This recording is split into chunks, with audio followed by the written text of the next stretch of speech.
Sortie pédagogique à Bamako. Journal parlé présenté par les étudiants de la 6e promotion de l'École supérieure de journalisme et des sciences de la communication, spécialité radio.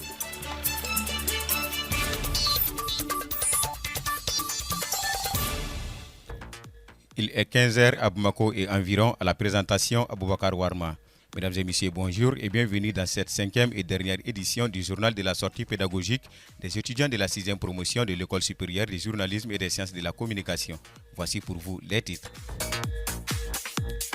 L'hygiène au travail, pilier essentiel de protection de la santé de tous. Célébration hier de la Journée mondiale des réfugiés, occasion de plaider l'augmentation de l'aide humanitaire. Page économique avec la pénurie des pièces de monnaie. En page culture, phare sur les anciens orchestres qui ont fait vibrer les Bamakois dans les années 60 et 70.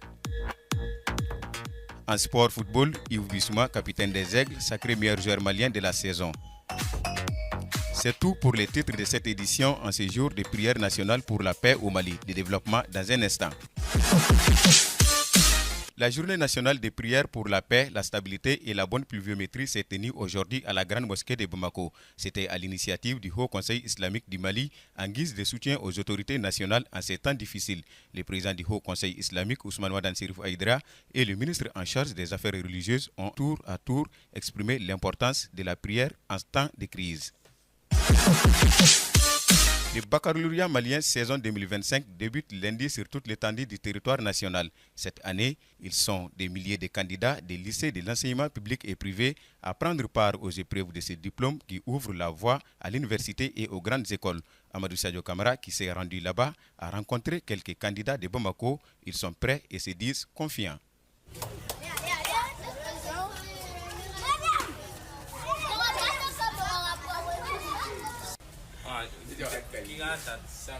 Je me nomme Dema Jakti. Oui. Tu fais quelle spécialité? Spécialité STG, élève au lycée technique de Bamako. Bon, on s'exerce pour la comptabilité et la finance. L'objectif est clair, c'est de réussir, c'est d'avoir le bac à tout prix. Bon, on est là ici, on se prépare pour le bac qui se passera d'ici des jours. Je suis élève en terminale lettres. J'avoue que je me suis bien préparée en avant pour pouvoir avoir le bac et avoir la mention, pourquoi pas. Mais j'ai un peu peur, je ne sais pas comment ça va se passer puisque c'est ma deuxième fois de faire un examen après le DEF. Pour que nous soyons prêts, on est là pour nous exercer. Et tu fais quelle spécialité? TSO, terminale sciences économiques et sociales. Okay. Tu es prêt pour le bac? Oui, un peu. Bon, ce que moi je peux dire seulement, c'est que je souhaite une très bonne chance à tout le monde. Donc l'objectif est clair, c'est de réussir. C'est un défi. La pénurie des pièces de monnaie est aujourd'hui un gros problème à Bamako. Elle entrave ou rend difficile les achats sur nos marchés, tout simplement parce que les achats ne tiennent parfois qu'à quelques pièces de monnaie, 25 francs, 50 francs, 100 francs. Abila Kone en a fait le constat en se rendant dans quelques marchés de la capitale.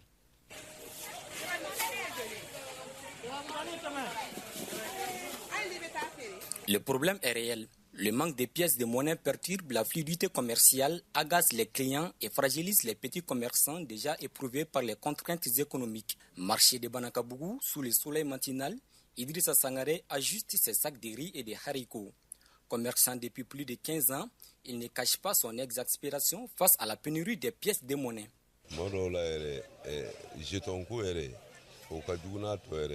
Selon moi, il est plus difficile d'avoir des pièces que des billets. J'ai remarqué cela quand je fais des ventes en détail.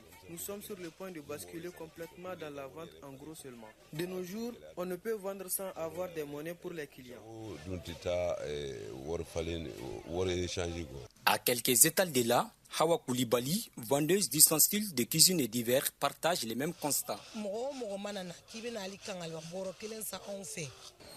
Si un client nous achète un produit, nous sommes obligés de faire le tour du marché pour pouvoir rendre la monnaie au client. C'est extrêmement difficile de s'en procurer aujourd'hui. Certains clients annulent même l'achat si nous ne parvenons pas à faire de la monnaie. Que cela soit un billet de 500, de 1000 francs ou de 10 000 francs, c'est toujours la même chose. Nous sommes obligés des fois d'aller devant les banques car il y a des personnes là-bas qui sont prêtes par exemple à te faire de la monnaie de 5 000 francs sous condition d'une rémunération de 1 500 francs. Cela est carrément une perte pour nous les vendeurs. Nous demandons à ce que la banque s'occupe de cette affaire en nous donnant, nous les vendeurs, des pièces de monnaie. Les banques sont en effet accusées par les uns et autres d'avoir amplifié cette situation de pénurie. Est-ce à tort ou est-ce à raison? L'économiste Mamadou Dambélé nous éclaire sur les causes réelles de cette pénurie et leurs conséquences. Souvent, les coûts de fabrication des pièces dépassent leur valeur faciale, et ce qui freine leur production en grande quantité. Ensuite, il y a un facteur de distribution. Les banques et les institutions financières privilégient les grosses coupures pour des raisons de commodité et de sécurité. Et cela fait que la petite monnaie ne parvient pas correctement aux petits commerçants ou aux usagers quotidiens. Ces phénomènes encouragent parfois la création de marchés alternatifs où la petite monnaie devient une marchandise échangée à des taux supérieurs à sa valeur réelle. Derrière ces déficits discrets se dessinent les pertes ou des renoncements. C'est soit l'acheteur qui doit céder 50 francs ou 100 francs, soit le vendeur qui en fait de même. Il en découle alors une lente érosion de la confiance entre vendeurs et acheteurs. Si la petite monnaie est censée huiler les rouages du commerce à Bamako, elle en devient l'obstacle. Encore faut-il que les décideurs entendent la voix du marché. Célébration hier 20 juin de la Journée mondiale des réfugiés. L'objectif est de sensibiliser le public sur la situation désastreuse des réfugiés dans le monde et appeler à une action collective. Elle intervient cette année dans un contexte marqué par l'augmentation du nombre de réfugiés dans les pays et la diminution des aides humanitaires. Plus de détails avec Soumeila Issa Maïga.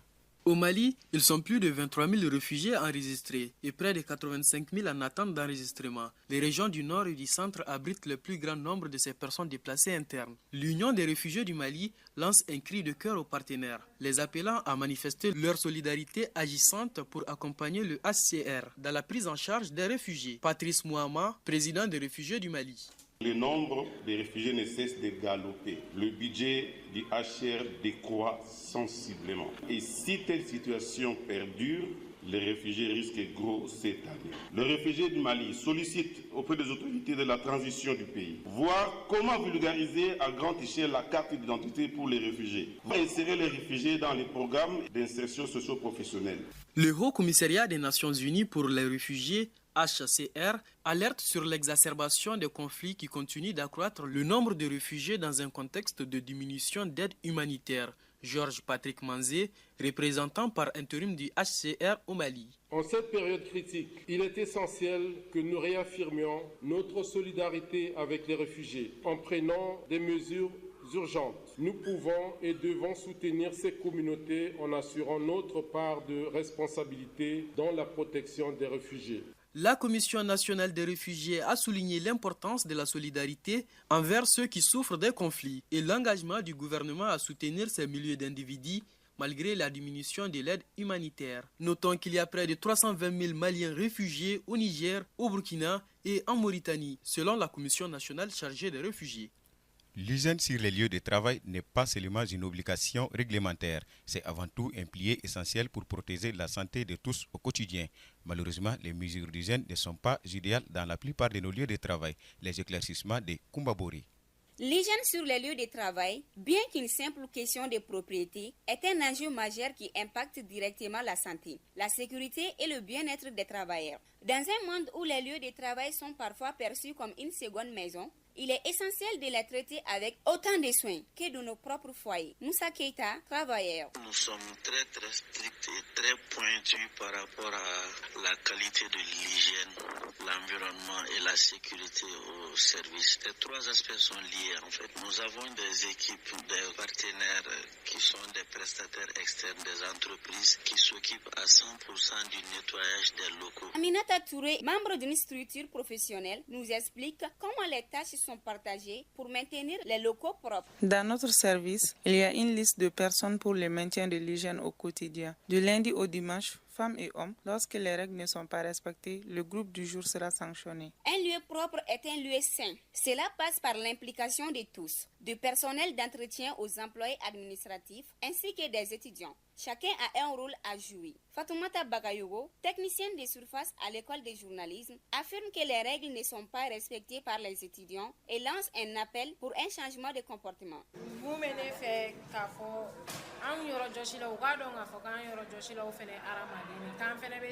Ce que je souhaite dire aux étudiants, c'est qu'il faut être discipliné et ne pas jeter des sachets partout. Nous, les techniciens de surface, faisons tous nos efforts pour rendre les lieux propres. Mais les étudiants transforment les salles de classe en restaurants, ce qui n'est pas du tout acceptable.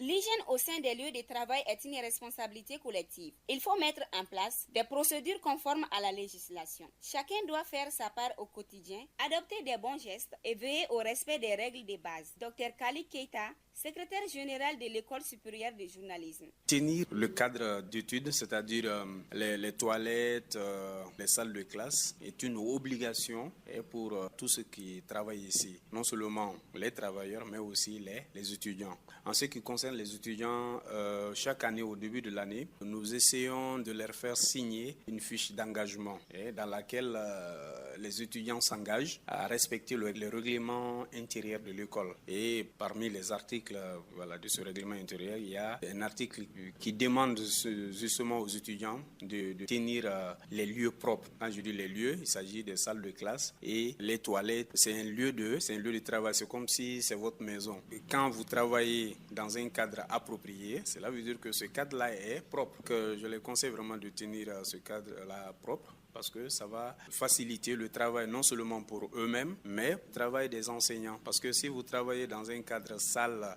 vous savez que surtout en cette période d'hivernage, il y a les mouches partout, il y a les odeurs. Donc ça peut faire en sorte que le prof ou bien eux-mêmes, les étudiants eux-mêmes ne se sentent pas à l'aise. Donc tenir ces lieux-là propres. Parce que ceux qu'ils oublient, ils peuvent être sanctionnés, parce que c'est le règlement intérieur qui exige de la part des étudiants de tenir non seulement les lieux propres, mais également de ne pas casser les tables. Le manque d'hygiène sur le lieu de travail nuit à la réputation d'un établissement. Il envoie l'image d'une structure peu fiable et peu professionnelle. Un environnement propre est un véritable gage de qualité. C'est un élément fondamental pour assurer la santé, la sécurité et le bien-être.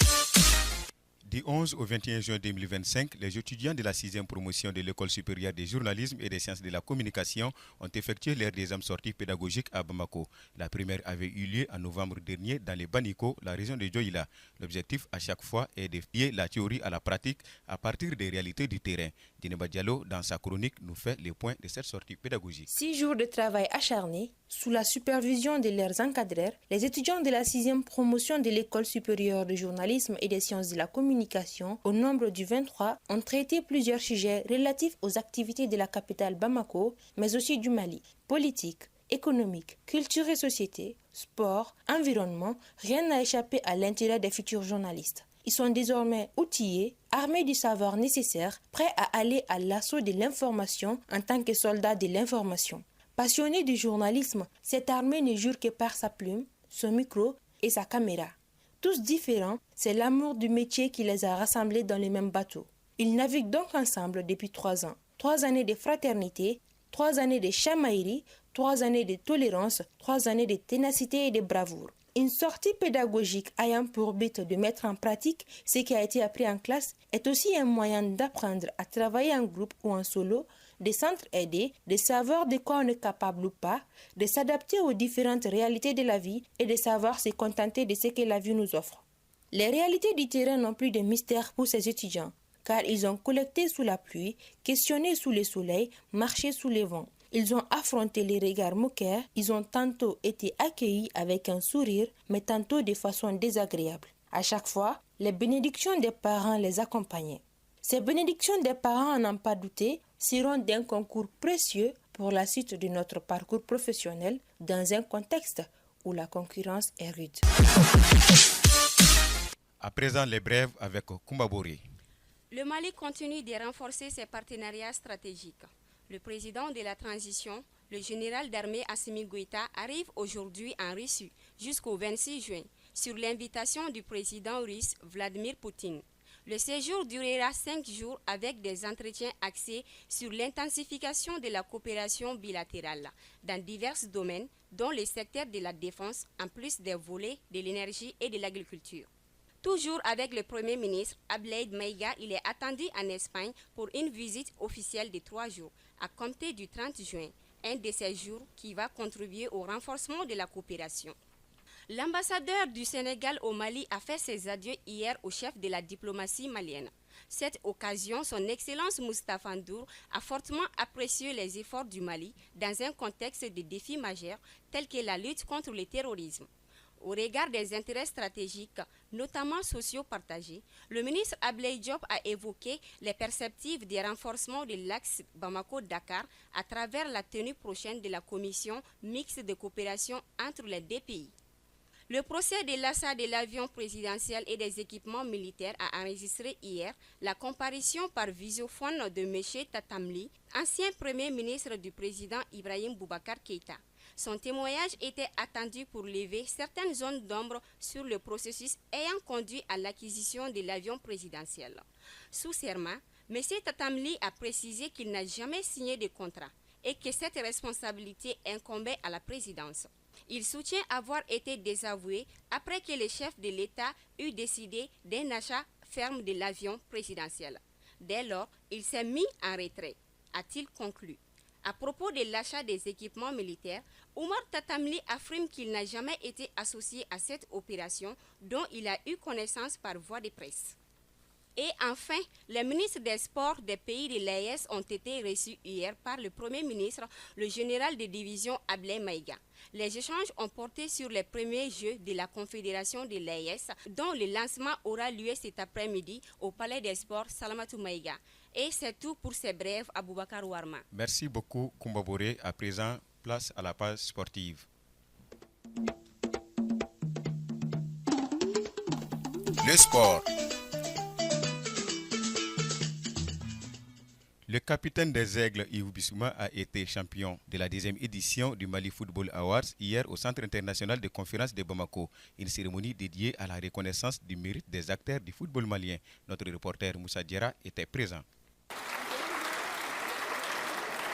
C'est dans une ambiance festive que le Centre international de conférence de Bamako a abrité la deuxième édition des Mali Football Awards. Organisé par la Fédération malienne de football en collaboration avec une agence immobilière de la place. Objectif, récompenser les acteurs du football malien, les meilleurs joueurs locaux et expatriés qui se sont distingués lors de la saison écoulée. Le président du comité d'organisation, M. Ali Kaba, se réjouit de la réussite de l'événement. Un sentiment de fierté, parce que c'était l'objectif. On voulait regrouper la grande famille du football malien. Que ce soit les joueurs locaux, les joueurs internationaux, les arbitres, le médecin de sport et toute la grande famille du football malien. Donc le but c'était de réunir la jeunesse malienne autour du football. Comme vous avez vu dans la salle, il n'y avait pas que les acteurs du football, on avait tous les acteurs qui étaient là. Donc c'était l'objectif de l'équipe de l'organisation. Donc on est très très fiers et très très contents d'avoir fait ce projet.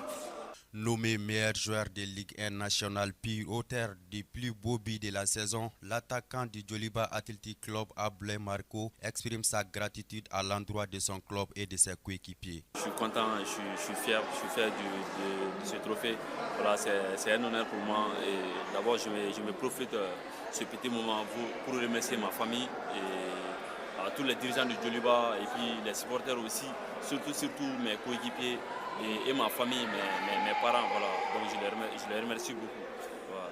Le ministre en charge de la jeunesse et des sports, M. Abdul Kassim Fomba, accompagné de ses homologues de l'Alliance des États du Sahel, présents dans le cadre des Jeux de l'AES qui se déroulent ce samedi, ont pris part à la cérémonie. Abdul Salam Agdjidou, venu de l'Algérie pour assister à la fête, l'international malien de l'Achetif d'Algérie salue l'initiative de la cérémonie. Franchement, une bonne soirée, tout le monde a pris du plaisir, il n'y a pas que moi. L'initiative Mali Football Awards, je pense que c'est une bonne initiative qui s'est associée avec la Fédération du Mali. Donc oui, ça a fait que tous les joueurs qui évoluent dans le championnat malien, que ce soit les footballeurs qui jouent à l'étranger et les professionnels, donc ça fait que tout le monde se donne à fond parce qu'il y a un prix à donner chaque année. Donc je pense que c'est une bonne chose pour tout le monde, que ce soit la population du Mali, l'étranger. J'espère que ça va continuer et voilà, ça va aller, Inch'Allah.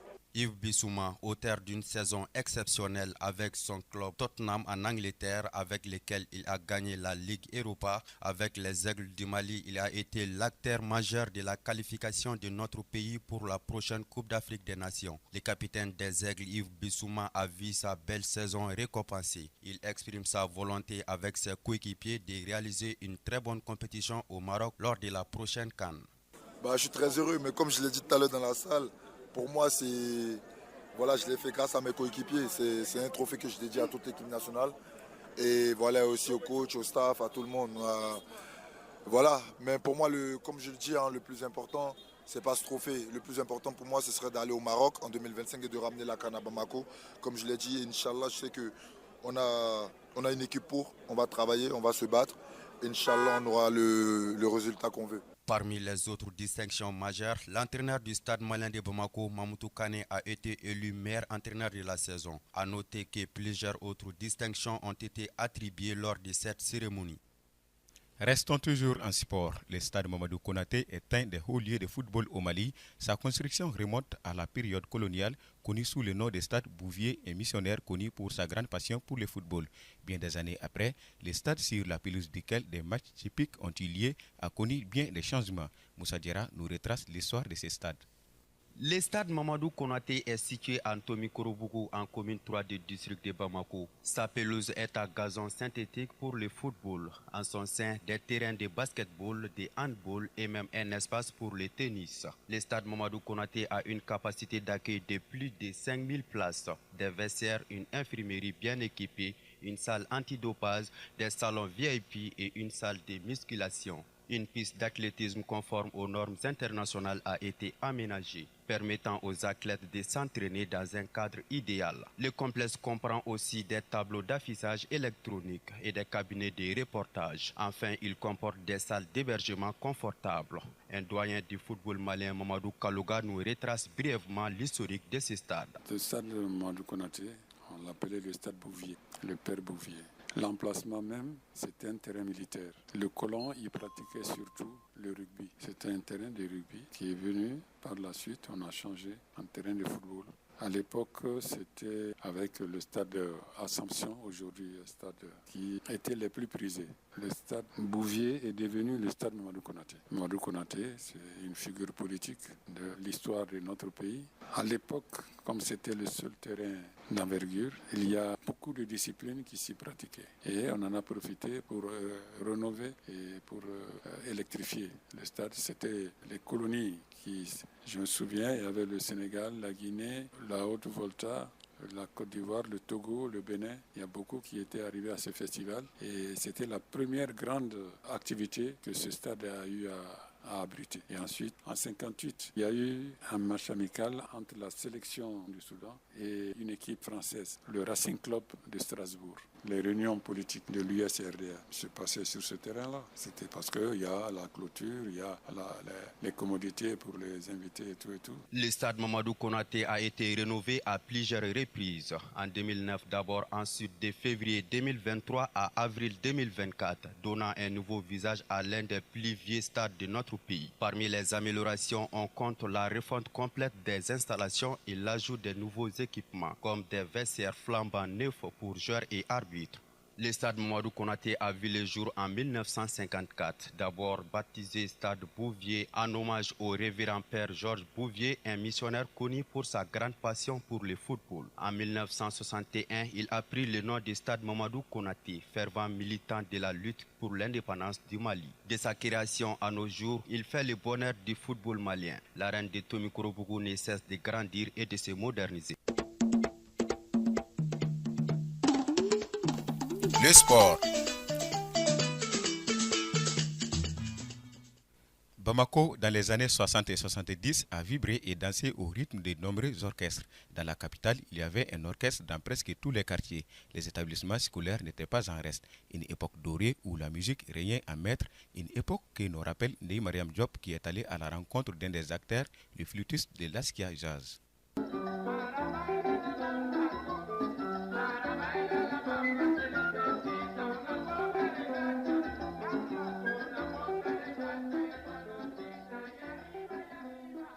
Ces notes de l'Askia Jazz, l'orchestre du lycée Askia Mohamed. Les papis et les mamies s'en souviennent sûrement. Eux, dont les soirées étaient animées par les rythmes endiablés et percutants des samedis soirs à Bamako jusqu'à l'aube. C'était l'âge d'or des orchestres de Bamako, fusionnant musique mandingue, jazz et rythme afro-cubain, la salsa si vous voulez. Bakari Nana Koulibaly, surnommé Pacheco, est l'ancien flûtiste de l'Askia Jazz et chef d'orchestre de Missira.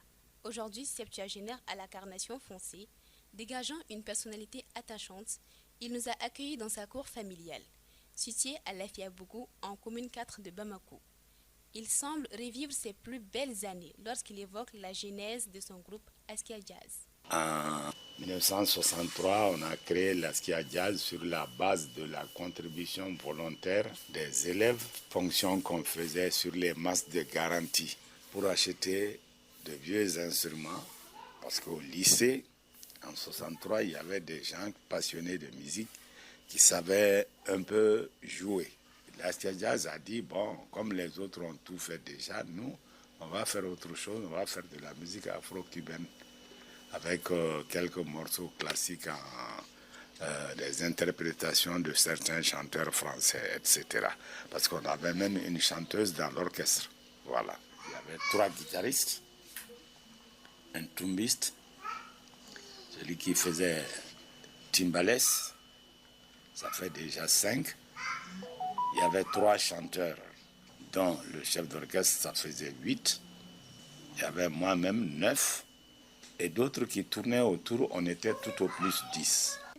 C'était le tout premier orchestre de jeunes du Mali, des jeunes qui avaient entre 16 et 18 ans. Il y avait une salle qu'on avait, et le proviseur avait affectée uniquement à l'orchestre, où on mettait les instruments et on répétait là-bas. Quel est ce titre que, lorsqu'on évoque, elle fait penser immédiatement à Askia Jazz? Baila mi cha-cha-cha, baila mi pagosare, baila. C'était l'hymne de l'orchestre Askia Jazz. Partout où on passait, c'est le premier morceau qu'on joue. Les meilleurs morceaux, bon, il y a eu des anciens, de Abelardo Barroso et machin, mais ce qui a le plus marqué, c'était des soirées dancing, les gens, il y avait des compétitions, pas de machin, mais les gens rivalisaient.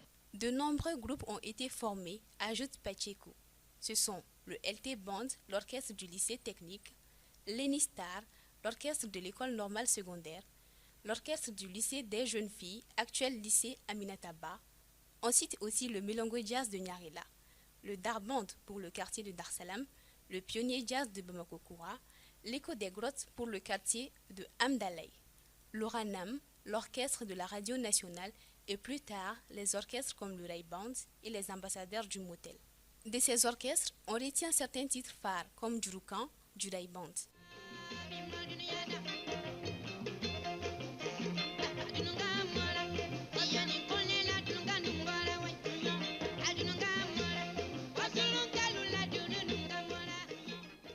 Le Ray Band jouait au buffet hôtel de la gare ferroviaire. Les ambassadeurs du motel, eux, étaient au motel, un hôtel aujourd'hui disparu. On écoute un de ses titres phares, Mandjou.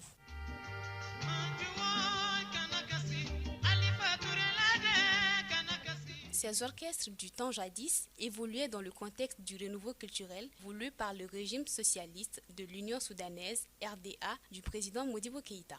Politique qui visait la révalorisation du patrimoine culturel national. C'était l'époque où les Bamakois passaient leurs soirées entre ces orchestres et les salles de cinéma comme le Rex, le Vox, le Rio, El Hilal, El Hajj, l'ABC et le Luxe. Aujourd'hui, tout comme les salles de cinéma, les orchestres ont disparu, mais les souvenirs demeurent vivaces dans l'esprit des personnes qui ont vécu ces années-là, comme Bakari Nana Koulibaly, dit Pacheco. Merci beaucoup Ndei pour cette belle page musicale. C'est tout pour cette édition. À la présentation, Aboubakar Warma avec la collaboration de Kumbabore, coordination des professeurs Baba Djourte et Tiona Kone, mise en onde assurée par Idrissa Kanté. Merci pour votre attentive écoute tout le long de cette sortie pédagogique à Bamako, une semaine durant laquelle les étudiants de la 6e promotion spécialité radio ont produit au quotidien un journal parlé. C'était le journal de la sortie pédagogique de la 6e promotion spécialité radio de l'École supérieure de journalisme et des sciences de la communication.